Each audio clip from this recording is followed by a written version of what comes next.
Sabado ng umaga, gamit ay nakaredy. Excited lahat, parang pupunta sa Paris. Sakay sa sasakyan, tuloy-tuloy ang biyahe. Si Casey at Gab sa likod, may baon na Jollibee. Si Bet tawa ng tawa, si Rainier ganun din. Parang alam nilang adventure to. Solid trip. Pagdating sa site, may puno ng nyog. Doon kami nagtayo sa tabi ng ilog. Si Casey at Gab agad nagtampisaw. Si Kali naman takot hindi makagalaw. Tawanan sa paligid, walang iniisip.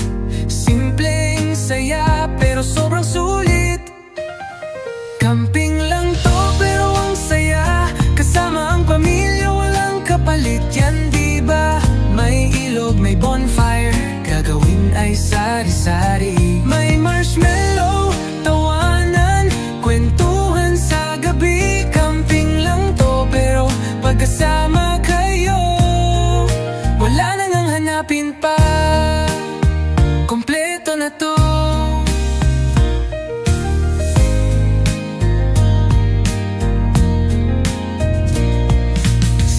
Nagluluto, bango ng sinigang. Si Jolam nag-iihaw, luto na saglit na lalang. Si Casey at Gab may stick na mahaba, gumagawa ng s'mores, ang saya-saya nila. May tilapia pa, di na sa ilalim ng buwan.